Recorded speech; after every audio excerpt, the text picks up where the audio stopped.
ഇയാളെ എങ്ങനെ വിശ്വസിക്കും?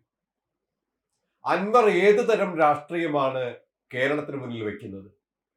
സാമാന്യ ബുദ്ധിയെ ചോദ്യം ചെയ്യുന്ന രീതിയിൽ രാവും പകലും മാറുന്നതിനനുസരിച്ച് നിലപാടുകളിലും അഭിപ്രായങ്ങളും മാറ്റി മാറ്റി സ്വയം അപഹാസനായിരിക്കുകയാണ്. ഇപ്പോഴിതാ ഏറ്റവും അവസാനം മത്സരിക്കാൻ നൽകിയ പത്രിക പിൻവലിക്കണമെങ്കിൽ പുതിയ ഉപാധികൾ UDF മുന്നിൽ വെച്ചിരിക്കുന്നു. 2026 നടക്കുന്ന തെരഞ്ഞെടുപ്പിൽ UDF അധികാരത്തിൽ വന്നാൽ വനം വകുപ്പും ആഭ്യന്തര വകുപ്പും തനിക്ക് നൽകുകയോ അല്ലെങ്കിൽ VD സതീശിനെ പ്രതിപക്ഷ നേതാവിന്റെ സ്ഥാനത്ത് നിന്നും മാറ്റുകയോ ചെയ്താൽ മാത്രമേ പത്രിക പിൻവലിക്കൂ എന്ന്.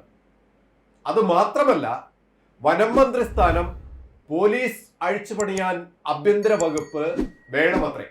അൻവർ ഇപ്പോഴും മലർപ്പൊടിക്കാരന്റെ കാലത്ത് നിന്നും 21ാം നൂറ്റാണ്ടിലേക്ക് എത്തിയില്ല എന്ന് വേണം കരുതാൻ.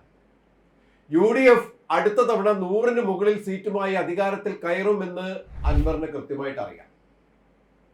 അത് മുൻകൂട്ടി കണ്ടാണ് UDF കട്ടായം പറഞ്ഞിട്ടും പാത്തും പതുങ്ങിയും ഘടകകക്ഷികളുടെ പിന്നാലെ അൻവർ കടിച്ചു തൂങ്ങുന്നത്. UDF ചെയർമാനും പ്രതിപക്ഷ നേതാവുമായ VD സതീശൻ എടുത്ത ശക്തമായ നിലപാടുകളാണ് അൻവറിനെ പ്രകോപിപ്പിച്ചത്. യഥാർത്ഥത്തിൽ UDF നേതാക്കന്മാർ പറയാൻ വെച്ചത് തന്നെയാണ് VD സതീശൻ പറഞ്ഞത് എന്ന് മനസ്സിലാക്കാതെ അൻവർ പിന്നെയും കടിച്ചു തൂങ്ങി വിലപേശുന്ന അവസ്ഥ വന്നപ്പോഴാണ് പ്രതിപക്ഷ നേതാവ് കടുത്ത ഭാഷയിൽ തന്നെ രംഗത്ത് വന്നത്. ഇന്ന് കേരള രാഷ്ട്രീയത്തിൽ അൻവർ എന്ന മുൻ നിലമ്പൂർ MLA വെറും കറിവേപ്പില ആയി മാറിയത് അദ്ദേഹത്തിന്റെ തന്നെ നിലപാടുകളായിരുന്നു. രാഷ്ട്രീയ പോർക്കളത്തിലെ മര്യാദകളെല്ലാം കാറ്റിൽ പറത്തി വെറും കുതിരക്കച്ചവടം മാത്രമായി രാഷ്ട്രീയത്തെ കണ്ടതിന് ഉള്ള മറുപടിയാണ് അൻവറിന് കിട്ടിയത്. LDF-നെ ശത്രുസ്ഥാനത്ത് നിർത്തി പിണറായി വിജയനോട് യുദ്ധം പ്രഖ്യാപിച്ച അദ്ദേഹം വിളിച്ചു പറഞ്ഞ ആരോപണങ്ങൾ കേരളത്തിൽ രാഷ്ട്രീയ കോളിളക്കം സൃഷ്ടിച്ചതിന് പിന്നാലെ ജൂൺ 19-ന് നിലമ്പൂരിൽ ഉപതെരഞ്ഞെടുപ്പ് പ്രഖ്യാപിച്ചതോടെ അൻവർ സട്ടക്കുടഞ്ഞ് എഴുന്നേൽക്കുകയായിരുന്നു. സിറ്റിംഗ് മണ്ഡലം എന്ന ഹുങ്കാരത്തോടെ ആയിരങ്ങൾ തന്റെ പിന്നിൽ അണിനിരക്കും എന്ന വിശ്വാസത്തിൽ ശത്രുവിന്റെ ശത്രുവിനെ ആലിംഗനം ചെയ്യാൻ അൻവർ ഇറങ്ങി പുറപ്പെട്ടു. അപ്പോഴും രാഷ്ട്രീയ എത്തിക്സ് തൊട്ട് തീണ്ടാത്ത അൻവർ വിലപേശുകയായിരുന്നു. താൻ മുന്നോട്ട് വെച്ച സ്ഥാനാർത്ഥിത്വത്തെ UDF നേതൃത്വം 2 കൈയും നീട്ടി സ്വീകരിക്കുമെന്നും അൻവർ എന്നത് UDF-നെ ഒഴിച്ചുകൂടാൻ പറ്റാത്ത ഘടകമാണ് എന്നും അൻവർ സ്വയം അങ്ങ് തീരുമാനിക്കുകയായിരുന്നു. അത് വെച്ച് UDF-നെയും കോൺഗ്രസിനെയും ലേലത്തിന് വെക്കാം എന്ന് അൻവർ വൃഥാ വ്യാമോഹിച്ചു. പക്ഷേ അൻവർ സൂത്രശാലിയായ അപകടം പിടിച്ച കുറുക്കനാണ് എന്ന് കോൺഗ്രസ് നേതൃത്വം പെട്ടെന്ന് തന്നെ മനസ്സിലാക്കി. ഇത്രയും നീചവും നികൃഷ്ടവുമായ ഒരു രാഷ്ട്രീയം കളിക്കാൻ ഇറങ്ങിയ അൻവർ UDF-ന്റെ ഭാഗമായി വന്നാൽ നാളെ UDF-നെ വാൾമുനയിൽ നിർത്തി വിലപേശാൻ തുടങ്ങും എന്ന് മുൻകൂട്ടി കണ്ട VD സതീശനും UDF നേതാക്കളും ഇങ്ങനെ ഒരു തീരുമാനം അല്ലാതെ അൻവർ മുന്നോട്ട് വെച്ച വിലപേശലിന് വശം വിധേയയാവുകയാണോ വേണ്ടത്? UDF മുന്നണിക്ക് മുന്നിൽ അൻവറിനെ പോലുള്ള രാഷ്ട്രീയ മര്യാദകൾ തൊട്ടു തീണ്ടിയിട്ടില്ലാത്ത ഒരാൾ വിലപേശാൻ ഇറങ്ങിയാൽ അതിനെ തൃണവൽക്കരിക്കാൻ പോന്ന തന്റെ ഇടം മുന്നണി നേതാക്കൾക്ക് ഉണ്ടാകുമെന്ന് അൻവർ മനസ്സിലാക്കാതെ പോയത് അൻവറിന്റെ മാത്രം തെറ്റ്. അവസാനം ഇന്നലെയും ഇന്നുമായി അൻവർ VD സതീശിനെ ലക്ഷ്യം വെച്ച് പറഞ്ഞതിന് അതീവ പുച്ഛത്തോടെ ഇനി അൻവറുമായി ഒരു ചർച്ചയുമില്ലെന്ന് കട്ടായം പറഞ്ഞു VD സതീശൻ. KPCC അധ്യക്ഷൻ സണ്ണി ജോസഫും ഇതിന് മറുപടി പരിഹാസത്തോടെ പറഞ്ഞു. UDF വകുപ്പുകളുടെ കാര്യത്തിൽ ഇതുവരെ ഒരു തീരുമാനവും എടുത്തിട്ടില്ലല്ലോ എന്ന്. അൻവറിന് ഇനി എന്ത് എന്നല്ല, അൻവർ കേരള രാഷ്ട്രീയത്തിൽ ഇനി ഒന്നുമല്ല എന്ന അവസ്ഥയിലേക്കായി.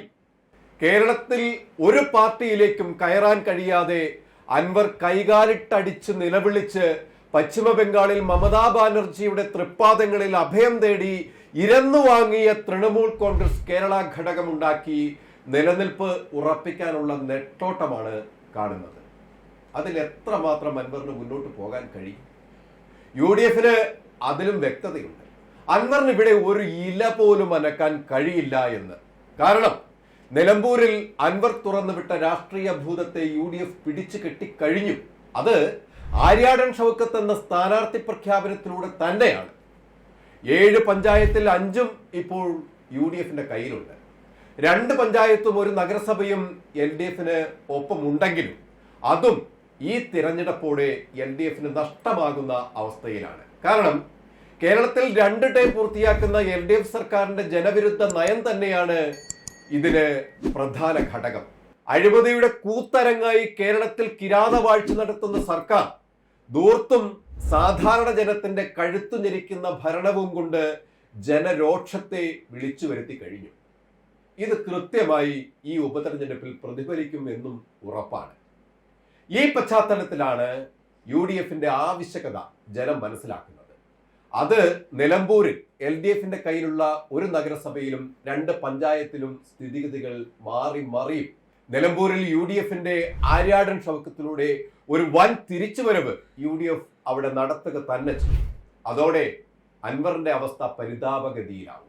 ഒരു രാഷ്ട്രീയ പിൻബലവുമില്ലാതെ തിരഞ്ഞെടുപ്പിനെ സമീപിക്കുന്ന അൻവറിന് കെട്ടിവെച്ച കാശ് പോലും കിട്ടില്ലെന്നിരിക്കെയാണ് പുകമറയത്തു നിന്നും അൻവർ വീണ്ടും വകുപ്പുകൾക്ക് വേണ്ടിയും VD സതീശന് എതിരെയും രംഗത്ത് വരുന്നത്.